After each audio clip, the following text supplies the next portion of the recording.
Estamos saludando ya al abogado Mario Velázquez, siempre tiene la deferencia con nuestro equipo, ¿no? De participar en nuestro espacio de entrevistas.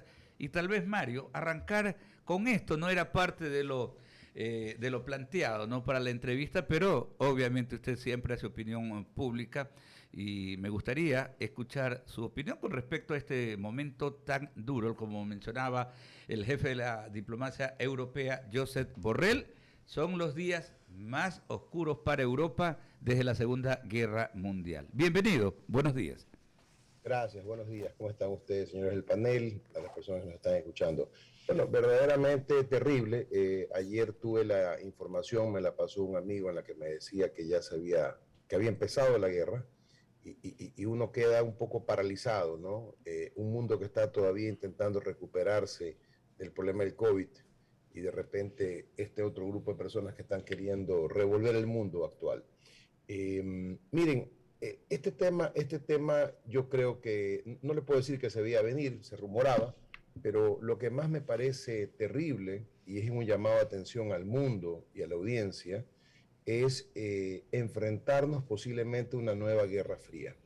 Eso es algo que, con lo cual yo entiendo que quienes estamos aquí, ustedes y yo, crecimos, es decir, escuchamos de lo que era la Guerra Fría, la cortina de hierro, una Alemania pujante como hoy, que hasta hace escasos años estaba dividida por un muro oprobioso, por guardias que asesinaban a cualquier persona que intentase cruzar ese muro buscando la libertad, buscando el mundo occidental. Finalmente eso cayó. Entonces, volver a esto me parece que está completamente fuera del contexto. Se dice que intereses de orden también económico son los que mueven esta decisión, pero en esencia el llamado de atención al mundo y quienes somos católicos, pues no podemos hacer otra cosa menos que eso, es rezar y pedir porque esta escalada se detenga, porque haya la menor cantidad de muertes y porque cese lo más pronto e impere la razón. Pero creo que también, por otro lado, que el presidente Putin, pues para quienes no lo saben, es un exdirector de la KGB. Y quienes no sepan qué es lo que es la KGB era un grupo especializado de detectives, en definitiva, que daban la vuelta alrededor del mundo y que ejercían el control del espionaje. Entonces puede usted imaginarse con esa concepción personal que él tiene, me imagino que habrá muy pocas cosas que lo detengan. Solamente una acción de fuerza. Ayer leí un comunicado, no puedo decir si es un comunicado oficial, pero ese comunicado oficial daba cuenta de que los Estados Unidos, a través de sus aliados, ejercería acciones. Entonces, pasamos de una escalada que hoy en día está centralizada en Kiev, en la capital, en Ucrania, para un problema mayor, cuando estos aliados, como lo han hecho en oportunidades anteriores, pues se unan y vayan adelante. Para cerrar el punto, leí que Alemania, hace unos pocos días, cerró el permiso para que pase un gasoducto por áreas alemanas. Entonces, no creo que lo que se viene sea muy bueno. Dios quiere, insisto, impere la razón y que cese este tipo de ataques que al final del día atacan la paz también, porque más allá de que sea tan lejano a nosotros, usted decía hace rato, las cuantas horas hay de diferencias, pero el mundo es uno solo, ya todos estamos globalizados, todos estamos con el acceso al Internet, y ayer creo que igual que usted y que muchos vimos estupefactos lo que estaba pasando, vimos ese ataque, y bueno, es terrible, y escuchar las sirenas, eso me recuerda lo que en muchas películas hemos visto, lo que pasaba en Inglaterra, cuando Inglaterra resistió contra Alemania, las sirenas sonaban permanentemente y eso era un zafarrancho combate, como se dice, había que inmediatamente meterse en lugares aislados porque el ataque se venía. Una guerra distinta, sin duda alguna, ¿no? Una guerra de alguna forma más racional, aunque sea absurdo decirlo, pero ataques aéreos. Ahora estamos hablando de misiles de larga distancia, donde usted no se alcanza a dar cuenta el momento que hay una explosión y revienta y muere cuánta gente. Una periodista muy valiente en la prensa chilena, la vi ayer, estaba justamente en el epicentro de los acontecimientos y les decían, oye, porque se escuchaba sucesivamente las sirenas, y le decían que si tenía un refugio cerca. Le dice que no sabía todavía. Le dice, refúgiate, porque más allá de que el periodista por su naturaleza es valiente, ¿qué periodismo puedes hacer si de repente viene un misil y vuela, pues quién sabe cuántas manzanas, ¿no? Claro, y Entonces, sobre todo por mucho de que haya tecnología, ¿no? Porque hablan de los misiles dirigidos, teledirigidos, a través de los sistemas informáticos. Más allá de eso, siempre va a haber las víctimas civiles, ¿no? Nosotros decíamos más temprano que incluso, o sea, si muere un militar de la nacionalidad que sea, es doloroso. Y también es súper doloroso el hecho de que mueran víctimas inocentes. Y esto, más allá de los adelantos tecnológicos, es lo que siempre va a ocurrir. Por eso acogíamos, ¿no?, también el llamado que hacía su santidad ayer desde el Vaticano, ¿no?, invitando a una jornada de oración y ayuno por la paz en Ucrania. Lo manifestábamos más temprano también. Es importante, ¿no?, que con el inicio de la cuaresma, el miércoles próximo, que es miércoles de ceniza, inicio de la cuaresma, es importante mantener esta iniciativa a nivel mundial. Y vea usted, en Mario, cómo justamente ya las repercusiones no se hacen esperar, ¿no? Los mercados bursátiles, los mercados financieros en Europa amanecieron a la baja, totalmente una caída dramática, y vemos cómo en cambio el precio del petróleo se dispara. Luego de 7 años, rebasa, 7 años y algunos meses, rebasa esa barrera tope de los $100, ¿no? Sobre todo el Brent, el petróleo del Mar del Norte, y el otro también, el WTI, igual, ¿no? Va incrementándose, llegando prácticamente al tope de los 100. Son repercusiones que lo que van a hacer es seguir generando inflación a nivel mundial, ¿no? Porque la afectación va a ser para para los países europeos, pero igual para Estados Unidos y para el resto del mundo, ¿no? sí, lamentablemente sí. Todo esto que usted comenta son colaterales y ahí es donde yo le decía que por más distancia que tengamos, la afectación igualmente nos llega. Nos llega desde el ángulo del terror de tener que ver un escenario de guerra que pues no lo habíamos visto. Lo más cercano, bueno, pues por supuesto cuando hubo la guerra del Golfo fue un episodio desagradable también, pero no sé, como que ya este proceso de la guerra había quedado caduco en el mundo, como que ya el mundo debía de ir cambiando. Vimos también la guerra de los Balcanes, pero este es un tema que puede tener una complejidad y que puede, como alguien decía, Dios quiera que no, llegar a ser una tercera guerra mundial. Es decir, para mí lo más importante y geopolíticamente habrá que ver qué es lo que finalmente piensa China, que es el gran gigante, ¿no? Claro. Entonces, cuando yo le hablo de la cortina de hierro, no me refiero solamente a una guerra con Rusia, sino con sus eventuales aliados. Y son aliados que ya han crecido.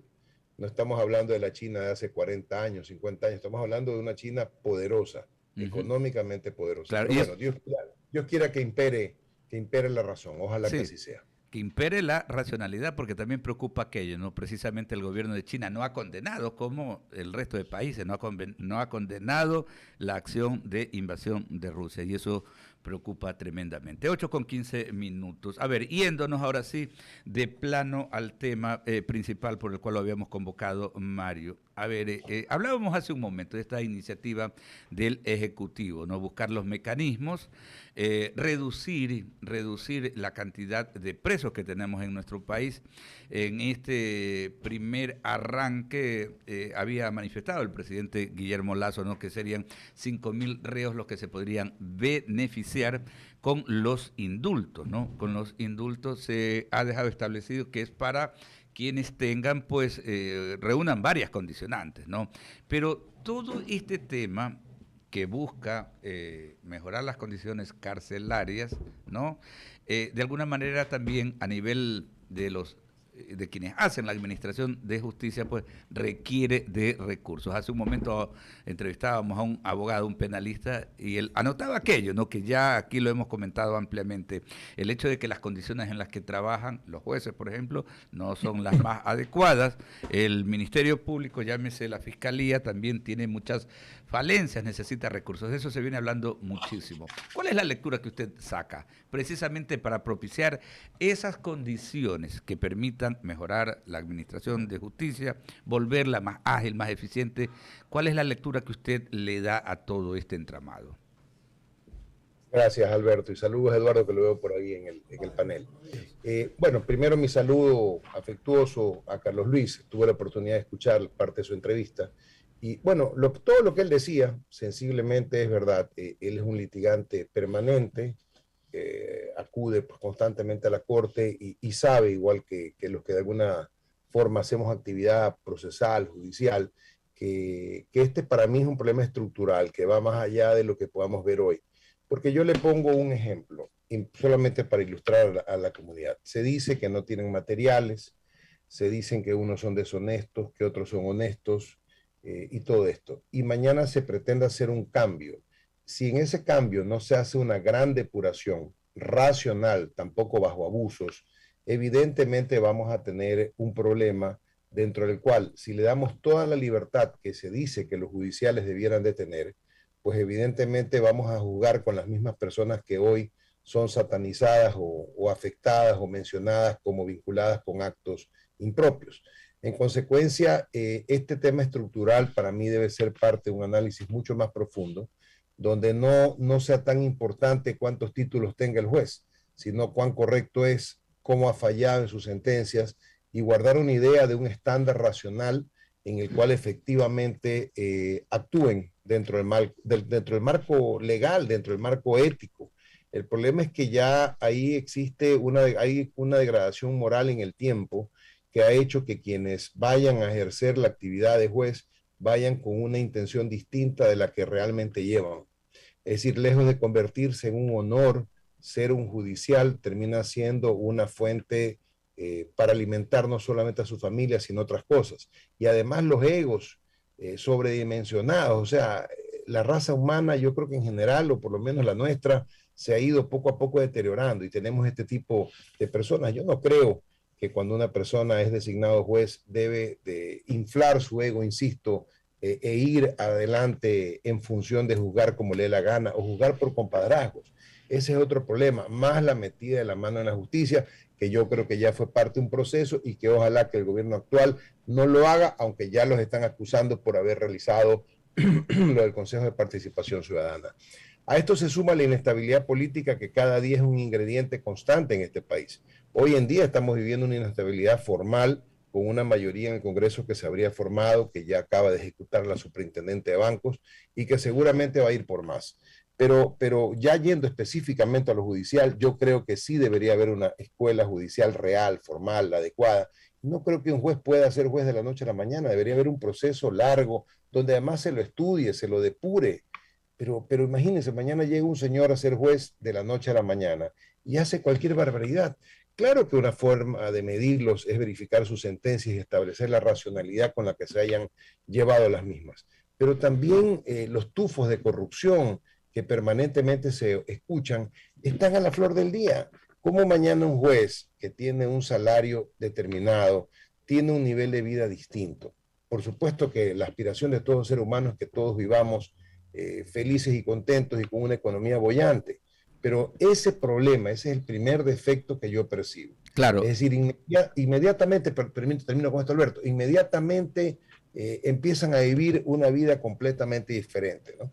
Y entonces, los que estamos afuera, los que estamos en la calle, los que todos los días tenemos que salir a trabajar y tratar de buscar la mejor economía posible, decimos, bueno, como que esto está no es justo, digamos, que una persona que hace su actividad día a día tenga que luchar con un sistema judicial que esté con gente de este tipo. Ojo, hay gente de primer nivel también, gente muy decente, gente que lleva su vida correctamente, pero sensiblemente, yo creo que si a alguien le preguntan cuál es la percepción es negativa. Y quienes han encargado de hacer la negativa son ellos mismos. Y solo cito un ejemplo para cerrar esto, Alberto, y la comunidad lo va a recordar muy bien. Hace unos días cogen a una banda de personas disfrazados de policías y liberan, creo que de los 10 detenidos, a 9 y dejan a uno. A mí me parece que desde el punto de vista legal seguramente puede haber razón, porque la prisión es de última ratio, la prisión es lo último que debe de ejecutar un juez en un proceso y hay todas las garantías que se establecen. Pero en las condiciones actuales es correcto que un juez, frente a quienes luchan contra la delincuencia, libere a 9 de 10 detenidos que han estado simulando ser policías. No tiene sentido común. Claro, Es simplemente es, irracional. es terrible, ¿no? Eso es lo que decimos. Se agarra con evidencia, se ha detenido a gente con drogas y salen. Es increíble todo lo que pasa. Eso es parte de la degradación moral, ¿no?, de nuestra sociedad, porque aquí hay que ser claro. O sea, no solamente es algo que a quienes están, pues, a quienes trabajan a nivel del ámbito de la justicia, ¿no? Es una degradación total que hay que buscar también mecanismos de ir corrigiendo. Sin lugar a dudas, pues, dos profesionales del derecho que tienen una óptica también distinta a la que un periodista como yo pueda dar a conocer, me acompañan, pues, nuestro principal, el abogado Eduardo Mendoza Paladines, y Ramiro Cepeda Alvarado, quien tiene otras inquietudes para ustedes. Mario. Buenos días a toda la audiencia, buenos días. Qué lluvia desde la noche y madrugada, qué manera de llover, más la lluvia de noticias de la desgracia que está pasando en Ucrania y Rusia, pues Alberto lo decía hace un momentito, el barril de petróleo disparado, la OTAN diciendo, el director de la OTAN diciendo que van a responder de todas las maneras, al señor Guterres diciendo que por favor vuelvan los diálogos, bueno, en fin, Mario lo dijo hace un momento. Buenos días, Mario. Vamos a seguir con la entrevista con el tema de los indultos, por eso pedimos de mañana, no sabíamos que la oportunidad periodística y la noticia nos iba a llevar hacia donde nos ha llevado, pero el tema de los indultos son interesantes porque los próximos días hablaremos de las amnistías de la Asamblea. Son dos cosas diferentes. Ramiro, siga, por favor. Mario, ¿qué tal? ¿Cómo te va?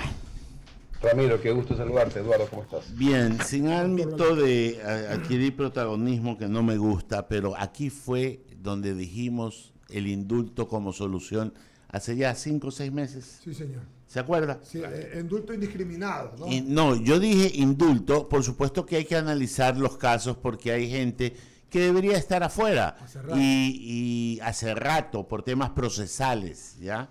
Y por temas que ya han cumplido su sentencia, que esos hay bastantes. Yo creo que sí hay que hacer un análisis porque también, si no se procede de esa manera, es condenar a muerte a mucha gente que está metida en la cárcel y que su sentencia ya fue pagada, como de hecho hemos visto algunos casos que, aprovechándose de que están como internos, los mandan a sacrificar por A, B o C motivo que no vale la pena analizar. Mario, el indulto, ¿qué características debe tener?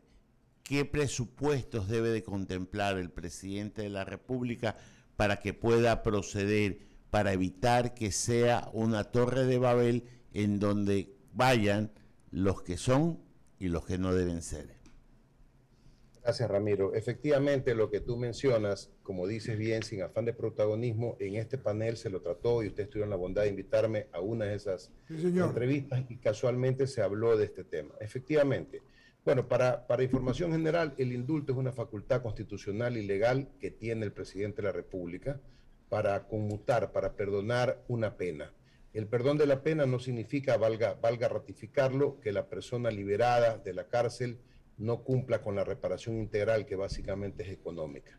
Esto como premisa 1. La segunda cosa que creo que hay que decir, y ya específicamente en lo que tratas, el decreto al que nos referimos es el 335, que es de reciente data, y ese decreto hace una referencia, yo te diría que bastante clara, en cuanto a los considerandos. Solamente un acápite que yo quisiera referir también, y esto hay que entenderlo en el contexto. El presidente toma esta decisión, más allá de su facultad, porque él sostiene que las cárceles albergan 34.821 presos. Lo decimos con precisión, que es lo que cita el decreto, ¿no? Y dice que las plazas máximas instaladas debieron ser para 30.169. Es evidente que hay un excedente y esa es la razón principal, que frente a esta emergencia carcelaria, él toma la decisión de liberar a más o menos 5.000 presos, de acuerdo a lo que se dice en la prensa. Y hace una determinación frente a esta medida emergente, dice el decreto, de sacar de las cárceles a personas que han cometido delitos, sí, pero delitos considerados menores frente a esta escalada de violencia que estamos hoy en día viviendo. Luego, cuando se refiere al robo en específico, ahí sí excluye de la posibilidad de la amnistía a quienes hayan ejercido robos con violencia. ¿Qué para decir que el robo por su naturaleza es violento? Pero cuando hablamos de violencia, queremos significar, según lo señala aquí, que haya sido un robo que haya causado lesiones o muerte. Entonces, de alguna manera, el decreto trata de depurar esta salida. Lo que yo sí creo, Ramiro, Alberto y Eduardo, intentando aportar en ideas. Yo creo que esta salida habría que ver para ejecutarla quiénes son los que depuran esta lista. Porque ya Alberto le preguntaba, o no sé si Henry Avelino le preguntaba a Carlos Luis, que me antecedió, a Carlos Luis Sánchez, quiero significar, que si es que en un momento dado se inventaran certificados falsos que ya se han dado para el tema del COVID, que quién garantiza en definitiva esto y que alguien lo declaren enfermo para tratar de sacarlo a través de esta corriente, o si todos estos requisitos estaban cumplidos. Otro de los requisitos para cerrar este tema es el hecho pues, de que no haya cometido otros delitos. Me parece un poco excedido, inclusive, que dice que no se encuentren en otra investigación previa. Para los abogados y para la comunidad en general, la investigación previa es eso, una investigación que no significa presunción de delito ni nada. Sin embargo, la incluyen. O sea, bajo ese aspecto pudiéramos considerar que formalmente se han preocupado de que el decreto tenga la mayor cantidad de cosas para filtrar esta salida. Pero como siempre, insisto, en el afán de tratar de aportar, Ramiro y todos, yo creo que sí sería importante que haya una especie de auditoría o un grupo civil, decanos de la Facultad de Derecho, rectores, qué sé yo, que puedan ayudar en esta depuración, porque son al final del día 5.000 personas que han delinquido, que ya tienen una actitud delictiva, que vayan a salir en una época como la actual, en definitiva, a subir la marea eventualmente de esta delincuencia tan desatada, que creo que es a lo que a la gente le preocupa. Una óptica sería decir, bueno, pero si es un ladrón, si es una persona que abusa de confianza, no es nada grave. No, pero es que no sabes si es que lo capturaron fue por ese delito y había cometido otros y eventualmente no descubrieron que era parte de ellos. Entonces, repito, incrementar la ola, subirle el nivel, sí es delicado. Por otro lado, comprendo perfectamente bien que el gobierno considera dentro de sus estrategias que reducir el número de presos y bajar el hacinamiento es una forma de control. Han de tener alguna explicación técnica, Ramiro. Ojalá que así Mario, sea. ¿se podría poner dentro del decreto que quien delinque luego de haber recibido el indulto se lo considere para el doble de la pena? Yo creo que eso ya debería ser una reforma legal, ¿verdad? Sí, claro, yo te entiendo y es perfectamente aplicable en el concepto. Yo coincidiría contigo. El punto es que si ya estás perdonando, no puedes borrar ese perdón. ¿Me explico? Esto no es como la suspensión. A ver, no es que lo olvides de que has perdonado, no. Es como que decimos los abogados, está sujeto a que te portes bien, te estoy perdonando, pero si te vuelves a delinquir, y podría haber una reforma legal a la que creo que no habría legislador que se niegue, a menos que sean del propio gremio, ya el que le dupliquen la pena al que, habiendo recibido el perdón del presidente, delinca nuevamente, ¿no? Bueno, sí, la idea es novedosa, Ramiro, y me parece conceptualmente interesante. Creo que eso no va a pasar, no puede pasar, repito, solo para hacer una puntualización. Es diferente cuando ocurre la suspensión condicional de la pena, que es una figura que consta en el COIP, en el cual la persona que es parte de un proceso puede pedir que se le aplique la suspensión de la pena y si es que no cumples uno de los requisitos que te han impuesto, se activa nuevamente la pena. Ahí es diferente. Acá estamos hablando de personas que están sentenciadas, que están purgando una pena, que han transcurrido ya 40% de su pena o 60% en el caso del robo, y que como consecuencia de este indulto, pues bueno, adquieres la libertad. O sea, borras o impides que siga pasando más tiempo detenido.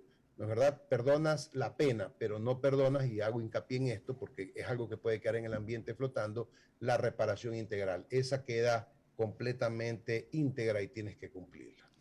Y lo que tiene que ver ya con la amnistía, que es otro baile, porque eso ya es olvido en la Asamblea Nacional, los condicionamientos, los presupuestos para una amnistía tienen que ser mucho más sólidos y demostrarse ya otro tipo de situaciones, no necesariamente invocarse la superpoblación carcelaria, sino invocarse ya un hecho de injusticia, ¿no? O de conveniencia a la paz social. Mira, Ramiro, y yo, como dije la otra vez en una entrevista, no me hubiera gustado tocar este tema, porque hay muy poca gente a la que le gustaría tocarlo, pero como yo sí digo, siempre digo, yo no soy político, puedo decir las cosas con la libertad que me nace dentro del ámbito del mayor respeto y de la ley. Yo estoy particularmente, absolutamente en contra de la amnistía si se refiere a los hechos de octubre de 2019. Es posible que por ahí haya alguien que no tenga que ver directamente con los hechos, que sea una injusticia, suele ocurrir. Pero recordemos y recuerde el país lo que vivimos en 2019, una paralización completa del país, una angustia constante, destrucción de bienes estatales, destrucción de inversión privada.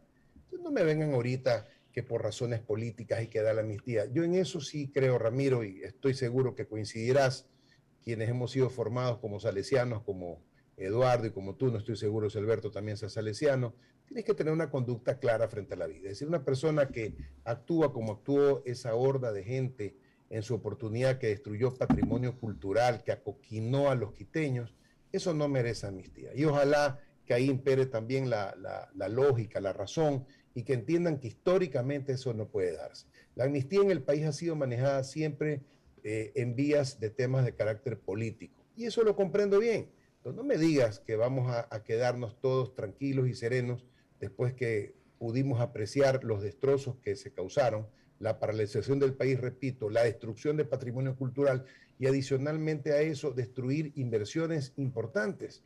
Por favor, recuerden lo que pasó y además lo que pasó con los policías y con los militares, a los cuales ofendieron, a los cuales desarmaron, a los cuales patearon, a la gente a la que incendiaron.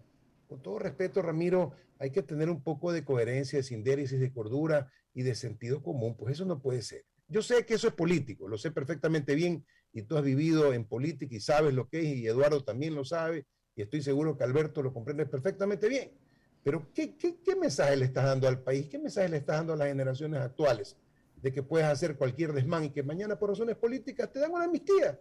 Y perdónenme, la amnistía no es perdón, es borrado, no existe, nunca ocurrió. ¿Cómo no haber ocurrido? Y la gente a la que incendiaron, y los policías a los que les pegaron, y los bienes que destruyeron, y un país paralizado.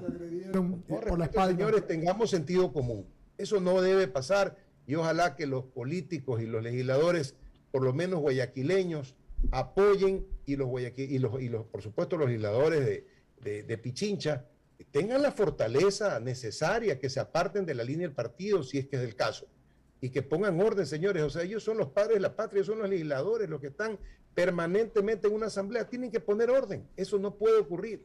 Ojalá que no ocurra, de verdad me repugnaría el sentido común que ocurra. Hay que tener una posición de firmeza, más allá del presidente de la República. Este es un tema país, señores, y contra eso necesariamente hay que luchar.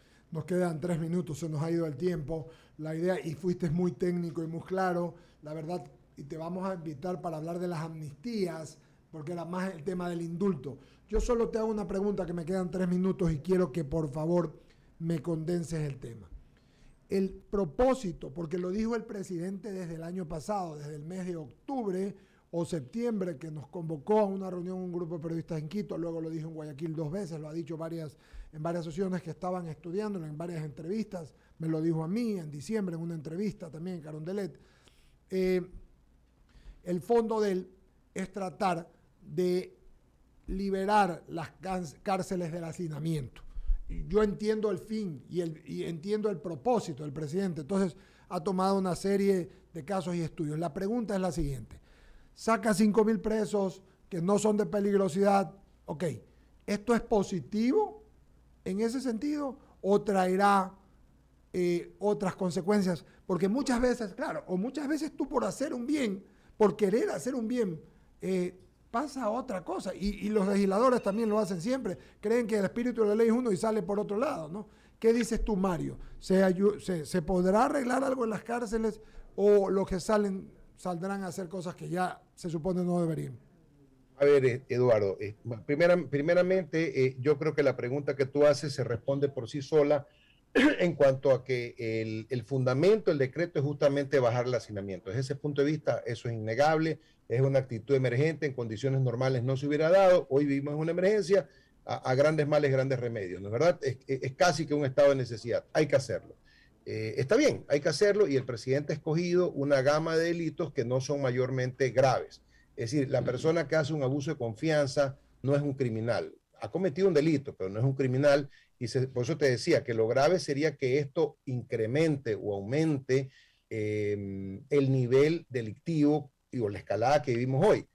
Yo pienso que él ha creído que eso no va a ocurrir porque, repito, son personas o delincuentes o personas que han delinquido en definitiva respecto a delitos menos graves. El único que es el del robo, que ese sí, por la naturaleza jurídica, es un acto de violencia, sin embargo se ha guardado, y ahí lo señala expresamente, de que no sean personas que hayan causado ni lesiones ni muerte. Entonces no es que salen todos los que robaron y mañana el que robó un banco sale, no, se supone que eso no va a ocurrir. Pero en general, repito, son delitos no tan graves frente a lo que vivimos hoy. Desde ese punto de vista, creo que es claro lo que ha hecho y debo entender que hay un plan técnico. O sea, no creo que lo hizo simplemente porque un día se amaneció y dijo, hay que bajar el hacinamiento, hagámoslo de esta forma. Creo y confío también en que Fausto Cobo es una persona, sí, un ser humano de muy buen nivel, un patriota, y seguramente él también habrá aportado en ideas.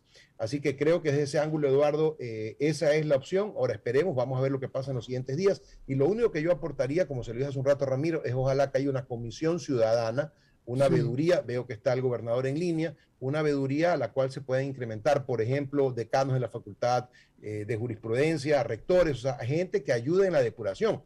Porque en la entrevista previa se especulaba el temor que existía respecto a que mañana se preste para compadrazgos al interno de las cárceles y que salga por ahí alguien que no debe salir. Por eso digo, sería importante que se sume una comisión, una veeduría ciudadana que contribuya desde el punto de vista ético, moral, a revisar y que las cosas estén en orden y que no salga por ahí una persona cualquiera. Quería aprovechar, Eduardo, si me permites un segundo, aprovechando, digo que tengo la oportunidad que está ahí el gobernador y que nos están escuchando, solicitar al gobernador lo que yo venía hablando contigo, Eduardo, ya desde tiempo atrás, la posibilidad de que hayan rutas seguras. Te decía que eso no es una idea mía, eso ocurría antes en Colombia. Creo que es sumamente importante. Ya dar más palos sobre esto no, creo que se está haciendo lo que se puede, seguramente, pero creo que es importante que la comunidad sienta de alguna forma que está medianamente segura. He visto más controles, lo cual es positivo, pero más allá de eso, que existe, insisto, sobre todo en las horas pico, hemos hablado de ciertos puntos que son conocidos. Yo vivo vía la costa